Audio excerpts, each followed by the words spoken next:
الله عنه أن رسول الله صلى الله عليه وسلم قال يوم الخندق حسبنا عن صلاة الوسطى صلاة العصر ملأ الله بيوتهم وقبورهم نارا.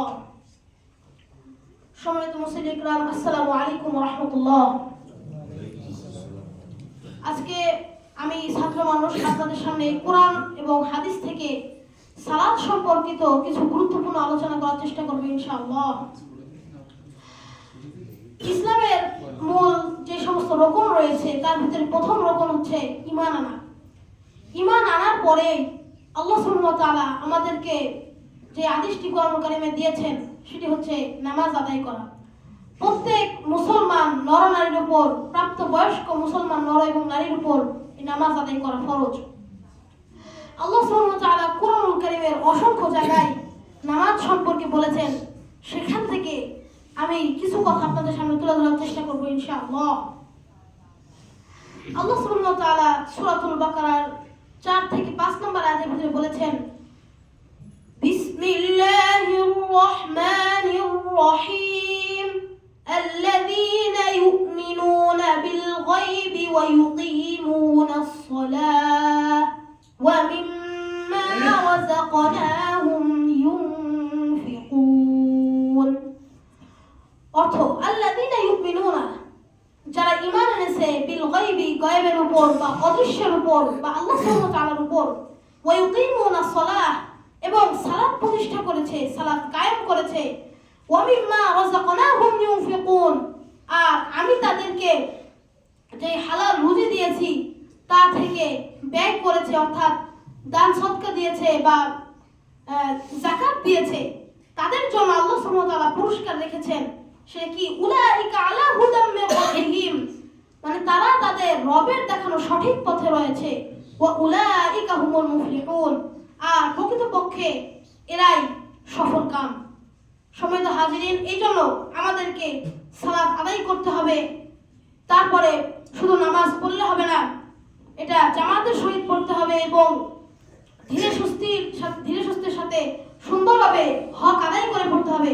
রাসূল সাল্লাল্লাহু আলাইহি ওয়াসাল্লামের একটি হাদিস রয়েছে, হাদিসটি আহমদের 299 নম্বর হাদিস। রাসূল সাল্লাল্লাহু আলাইহি ওয়াসাল্লাম বলেছেন, ওয়া নাহানি আন নাকরাতি কানকারাতিদ দাইকি ওয়াল ইকআই কাল ইকআইল কালবি ওয়াল ইলতিফাতি কাল ইলতিফাতিস সা'লাবি। রাসূল সাল্লাল্লাহু আলাইহি ওয়াসাল্লাম আমাদেরকে নামাজের ভিতরে 3টি জিনিস করতে নিষেধ করেছেন। 1 নম্বর হচ্ছে মোরগের মতন ঠোকর দিতে, 2 নম্বর হচ্ছে কুকুরের মতন বসতে, এবং 3 নম্বর হচ্ছে শৃগালের মতন এদিক ওদিক তাকাতে। আমরা অনেকেই আছি যে রুকু সিজদা ঠিকভাবে আদায় করি না। তো রুকু সিজদার ভিতরে কিছু দোয়া রয়েছে, আমি সংক্ষিপ্তে 2-3টি দোয়া বলে শেষ করব, সময় অনেক কম। তো আমরা যখন রুকুতে যাই, রুকুতে যেতে না যেতেই আমরা দাঁড়িয়ে যাই, এটা করা যাবে না। রুকুতে সুবহান রাব্বিয়াল আযীম 3 বার পড়তে হবে।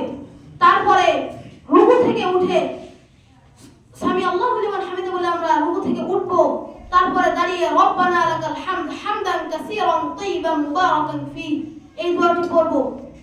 তারপরে আমরা সিজদাতে গিয়ে সুবহান রাব্বিয়াল আ'লা 3 বার পড়ব। তারপরে 2 সিজদার মাঝখানে আমরা যে 2 সিজদা দিই, এক সিজদা দিয়ে উঠে আবার আরেকটা সিজদা দিই। তো এক সিজদা দিয়ে উঠে সামান্য কিছুক্ষণ বসে আল্লাহুম্মা গফিরলি ওয়ারহামনি ওয়াজবুরনি ওয়াহদিনি ওয়ারযুকনি ওয়াআফিনি, এই দোয়াটি পড়তে হবে। আর যদি আমরা নামাজকে সুন্দরভাবে আদায় না করতে পারি, নামাজের হক যদি পরিপূর্ণভাবে আমরা আদায় না করতে পারি, তাহলে কিন্তু রাসূল সাল্লাল্লাহু আলাইহি ওয়াসাল্লামের হাদিসের বরখলাফ হয়ে গেল। রাসূল সাল্লাল্লাহু আলাইহি ওয়াসাল্লামের হাদিসকে আমরা মানলাম না। আর যদি আমরা রাসূল সাল্লাল্লাহু আলাইহি ওয়াসাল্লামের হাদিসকে না মানি, তাহলে কিন্তু আমাদের উপর আল্লাহর লানত নেমে আসবে। এজন্য আমরা সকলেই নামাজকে সুন্দরভাবে আদায় করব, নামাজের হক সুন্দরভাবে আদায় করব। তারপরে আল্লাহ কোরআন কারীমে আরো বলছেন, বিসমিল্লাহির রহমানির রহিম ওয়া'মুর আহলাকা বিস-সালাতি ওয়াসতাবির আলাইহা লা নাসআলুকা রিজকা নাহনু নারযুক ওয়াল আকিবাতু লিত্তাকওয়া। আল্লাহ সুবহানাহু ওয়া তাআলা বলছেন, এবং তোমরা তোমাদের পরিবারকে, আহলদেরকে নামাজের জন্য আদেশ দাও এবং নামাজের ভিতরে অবিচল থাকো। শুধু আমরা যদি নিজেরাই নামাজ আদায় করি তাহলে হবে না, মানুষকে দাওয়াত দেওয়া লাগবে, মানুষকে মসজিদে সুন্দরভাবে আমরা বুঝিয়ে নিয়ে আসবো। ইসলাম হচ্ছে শান্তির ধর্ম, ইসলাম কাউকে জোর করা বোঝায় না। এই জন্য আমরা নিজেরা যে কোনো আমল করলেই আমরা মানুষদেরকে ডাকবো। আর যদি আমরা মানুষদেরকে ডাকি তাহলে সে যে সওয়াব পাবে, আল্লাহ আমাদেরকে সেখান থেকে আমাদেরকে সওয়াব দেবেন, যেহেতু আমার কারণে সে মসজিদে এসেছে বা নামাজ আদায় করছে। এই জন্য আমরা চেষ্টা করব মানুষদেরকে, নিজেরা তো নামাজ পড়বো এবং মানুষদেরকেও মূল জিনিস বলো হচ্ছে নামাজের জন্য ডাকবো। তো আমি আমার সংক্ষিপ্ত বক্তব্য এখানে শেষ করছি। সময় আছে তোর, বলো। আচ্ছা, তাহলে আরো একটু বলি। মূলগুলো বলো, হাদিস কোরআনগুলো বলো।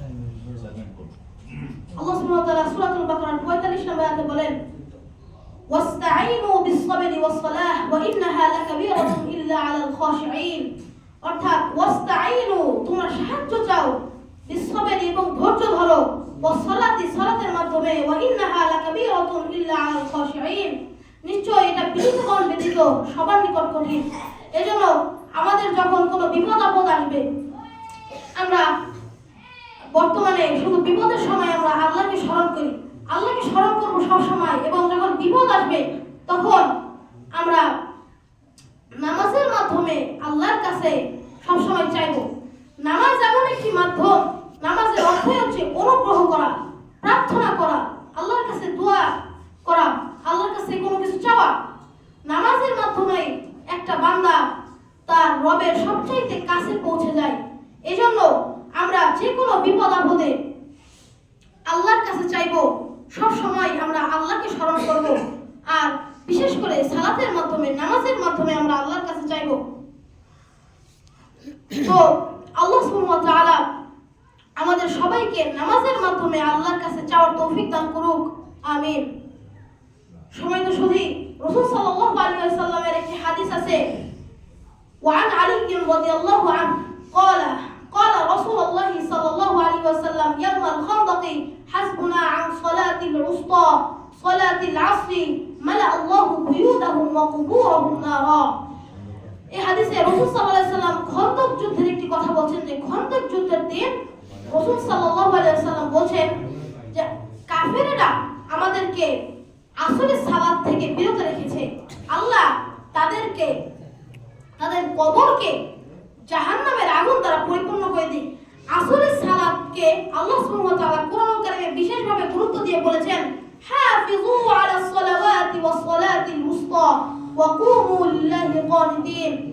তোমরা সালাত সমূহের উপর গভীরভাবে যত্নবান হও, বিশেষ করে মধ্যবর্তী সালাতের উপর বা আসরের সালাতের উপর। আমাদের সমাজে দেখা যায় যে অন্যান্য নামাজকে ভালোভাবে গুরুত্ব দিলেও আসরের সালাতকে কিন্তু সেরকম ভাবে গুরুত্ব দেওয়া হয় না। আসরের সালাতে অনেকেই মসজিদে আসে, অনেকেই আসে না। এই জন্য আল্লাহ সুবহানাহু ওয়া তাআলা যেহেতু ডাইরেক্ট আসরের নামাজকে কোরআন কারীমে বেশি তাগিদ দিয়ে বলেছেন, এই জন্য আমাদের আসরের সালাতকে অবহেলা করলে চলবে না। কারণ আল্লাহ সব কথা, যে কোনো কথাই কিন্তু কোরআন কারীমে বলেন নাই। আল্লাহ সুবহানাহু ওয়া তাআলা যেগুলো বেশি ইম্পর্টেন্ট সেগুলো কিন্তু আমাদেরকে বলেছেন, যাতে আমরা সেগুলো মেনে তার দেখানো পথ অনুযায়ী চলতে পারি এবং জান্নাতে যেতে পারি। এই জন্য আমরা সব সময় আমাদের রবের প্রতি কৃতজ্ঞ থাকবো। যেটি বললাম, আসরের সালাতকে কিন্তু আমরা গুরুত্ব দিব আর আসরের সালাত পড়ব। তারপরে আল্লাহ কোরআন কারীমে বলছেন, কুল ইন্না সালাতি ওয়া নুসুকি ওয়া মাহইয়ায়া ওয়া মামাতি লিল্লাহি রাব্বিল আলামিন। অর্থাৎ বলো, নিশ্চয় আমার সালাত, আমার ইবাদত, সমস্ত কিছুই জগৎসমূহের মালিক, হু ওয়ান্স দ্য ওয়ার্ল্ড, যিনি জগৎসমূহের মালিক, তার জন্য। আমাদের সমস্ত কিছু, আমাদের ইবাদত, আমাদের উপার্জন, সমস্ত কিছুই একমাত্র হওয়া দরকার আল্লাহর উপর। বর্তমানে মানুষের আল্লাহর উপর ভরসা নাই বললেই চলে। নিজেরা কিভাবে শান্তি মতন থাকতে পারবো আমরা শুধু সেটাই ভাবি। আমরা আল্লাহর দিন থেকে সরে যাচ্ছি। আমরা আল্লাহর কালামকে বুঝি না, যার জন্য আমরা নামাজকে গুরুত্ব দেই না, অন্যান্য ইসলামের যে সমস্ত বিষয়াদি রয়েছে সেই সমস্ত বিষয়কে আমরা গুরুত্ব দিতে চাচ্ছি না। আমরা কোরআন এবং হাদিসকে সেইভাবে আমাদের সমাজে আঁকড়ে ধরি না, যার কারণে আজকে আমাদের সমাজের এই অবস্থা, সমাজের মানুষের কোনো শান্তি নাই। আমরা সবসময় আল্লাহর কাছে সমস্ত কিছু চাইবো, আল্লাহর কাছে আমরা প্রার্থনা করব, আমাদের যা লাগে আমরা সমস্ত কিছু আল্লাহর কাছে আহ্বান করব। কারণ নামাজ এটি আল্লাহ কেন পাঠালেন? নামাজ তো পাঠালেন আমরা যাতে আল্লাহর কাছে চাইতে পারি, সেজন্যই। আমরা যখন সেজদায় যাব তখন আমরা আল্লাহর কাছে যেভাবে পারবো সেভাবে চাবো। যদি আমরা নিজেদের ভাষায় পারি, নিজেদের ভাষায় চাবো আল্লাহর কাছে, আল্লাহ আমাদেরকে অবশ্যই দিবেন। এই জন্য আমাদেরকে নামাজ অনেক গুরুত্ব দিয়ে আমাদেরকে নামাজকে দেখা লাগবে। এখন মসজিদে ফজরের সময় দেখা যায় যে মুসল্লি নাই, জোহরের সময় 1 কাতার 2 কাতার মুসল্লি, জুমার দিন পুরো মসজিদ ভরে যায়, জায়গা হয় না মসজিদে। এরকম না, প্রত্যেক ওয়াক্তে মুসল্লি দিয়ে ভরপুর থাকা লাগবে মসজিদে। রাসূল সাল্লাল্লাহু আলাইহি ওয়াসাল্লাম বলেছেন যে শেষ যুগে মসজিদ হবে অনেক চাকচিক্যময়, কিন্তু সেখানে মুসল্লি থাকবে না। সম্মানিত হাজিরিন, আল্লাহ কোরআনুল কারীমের অসংখ্য জায়গায় সালাতকে গুরুত্ব দিয়েছেন, কিন্তু আমরা আমাদের ভিতরে দ্বীনি ইলম না থাকার কারণে আমরা কি করছি? সালাতকে আমরা ভুলে যাচ্ছি। আমরা নিজেদের মতন যখন যাই, যেভাবে ইচ্ছা আমরা ইসলামকে সেভাবে সাজিয়ে নিচ্ছি, নিজেদের ইচ্ছা মতো সাজিয়ে নিচ্ছি। জান্নাতের হাদিসটা তো আল্লাহ সুবহানাহু ওয়া তাআলা, আমি সূরাতুল বাকারার যে আয়াতটি আপনাদের সামনে তেলাওয়াত করলাম, সেখানে আল্লাহ সুবহানাহু ওয়া তাআলা বলছেন যে উলাইকা আলা হুদাম মির রাব্বিহিম ওয়া উলাইকা হুমুল মুফলিহুন। যারা নামাজ আদায় করবে, আল্লাহ তাদেরকে যে হালাল রুজি দিয়েছে সেখান থেকে ব্যয় করবে, তারা সফল কাম, তাদের জন্য রয়েছে পুরস্কার। তো পুরস্কার কি সেটা আমরা সকলেই জানি, সেটা হচ্ছে জান্নাত। তো জান্নাত অনেক সুন্দর একটি বাগান। জান্নাতের বাংলা অর্থ হচ্ছে বাগান, বা জান্নাত বলতে আমরা বাগানও বলতে পারি। যেই বাগান এত সুন্দর হবে, যেখানে সুন্দর সুন্দর আসবাবপত্র থাকবে এবং তার তলদেশ দিয়ে ঝর্ণা প্রবাহিত হবে, আল্লাহ সেই কথা কোরআন কারীমের অনেক জায়গায় বলেছেন। তো আমি জান্নাতের যেই গাছগুলি থাকবে সেই গাছগুলি সম্পর্কে আপনাদের সামনে একটি হাদিস উপস্থাপন করব ইনশাআল্লাহ। হাদিসটি হচ্ছে আন আবি Hurairah قال رسول الله صلى الله عليه وسلم إن في الجنة لشجرة يسير الراكب في ظلها 100 سنة. Abu Hurairah radiallahu anhu said that on Prophet Muhammad sallallahu alaihi wasallam said that there is a tree in Jannah which shape is too long that a horse rider have to ride for 100 years to reach at the end of the Jannah entry. হাদিসটির অর্থ হচ্ছে, আবু হুরায়রা রাদিয়াল্লাহু আনহু বর্ণনা করেন, নবী করিম সাল্লাল্লাহু আলাইহি ওয়াসাল্লাম বলেছেন, জান্নাতের ভিতরে গাছ থাকবে, এমন একটি গাছ যে গাছের ছায়া এত বিশাল হবে যে সেই ছায়ার এক প্রান্ত থেকে অপর প্রান্ত পর্যন্ত যাওয়ার জন্য কোনো অশ্বারোহী বা কোনো ঘোড়া সাওয়ারি যদি 100 বছর চলে, তারপরেও সে তার শেষ সীমান্তে পৌঁছাতে পারবে না। সুবহানাল্লাহ। এই জন্য আমরা কি সেই জান্নাত পেতে চাই যেখানে এমন একটি গাছ থাকবে যে এই গাছের ছায়া পার হতে 100 বছর লেগে যাবে কোনো অশ্বারোহী? আমরা যদি সেই জান্নাত, সেই রকম নিয়ামতপূর্ণ একটি বাগান, সেই রকম নিয়ামতপূর্ণ একটি জায়গা আমরা পেতে চাই, তাহলে অবশ্যই আমাদের ইসলামের প্রত্যেকটি রোপণ, প্রত্যেকটি পিলার শক্তভাবে আঁকড়ে ধরতে হবে। বর্তমান মানুষের ভিতরে কোরআনুল কারীমের কোরআন হাদিসের যে একটা জ্ঞান, সেটা কোনো গুরুত্বই নাই। বর্তমান মাদ্রাসাতে যে কোরআনের জ্ঞান দেওয়া হয়, আমরা সেটাকে অনেক নিম্ন চোখে দেখি, ভাবি যে মাদ্রাসায় পড়লে কি হবে। মাদ্রাসায় পড়ে এই বর্তমান যুগে বা আমরা পৃথিবীতে সেরকম মূল্য না পেলেও আল্লাহ সুবহানাহু ওয়া তাআলা পরকালে কিন্তু অবশ্যই আমাদের মুক্তি দান করবেন। কারণ আল্লাহ কোরআন কারীমে বলে দিয়েছেন যে পৃথিবী কাফেরদের জন্য হচ্ছে জান্নাত স্বরূপ, আর মুসলিমদের জন্য হচ্ছে জাহান্নাম স্বরূপ। বা পৃথিবী আমাদের জন্য অনেক পরীক্ষাময় একটি স্থান, আর কাফেরদের জন্য এটি হচ্ছে জান্নাত। কাফেরদের কথা হচ্ছে পৃথিবীর পরে আর কিছু নাই, যেভাবে আনন্দ মজা করে পারো। কিন্তু আসলে যাদের এরকম কোরআন হাদিসের জ্ঞান থাকবে না। কাফের মানে হচ্ছে অবিশ্বাসী। বর্তমান মুসলিম নামধারী এমন কিছু লোক রয়েছে যারা আল্লাহকে বিশ্বাস করতে চায় না বা এগুলোতে কোনো গুরুত্ব দেয় না। আল্লাহ সুবহানাহু ওয়া তাআলা আমাদের সবাইকে আল্লাহর বিধান মানার তৌফিক দান করুন এবং ইসলামের যে দ্বিতীয় নম্বর যে রকম সালাত সম্পর্কে আমি সংক্ষিপ্ত আলোচনা করলাম, সময় থাকলে হয়তো আরো আলোচনা করতে পারতাম। তো এই যে সংক্ষিপ্ত আলোচনা করলাম এবং আপনাদের সামনে যে সমস্ত আয়াতগুলি তুলে ধরলাম, আল্লাহ আমাদের সবাইকে এই সালাতের উপর আমল করার তৌফিক দান করুন, সালাতের উপর অবিচল থাকার তৌফিক দান করুন। আমিন। ওয়া আখিরু দাওয়ানা আলহামদুলিল্লাহি রাব্বিল আলামিন। আসসালামু আলাইকুম ওয়া রাহমাতুল্লাহ।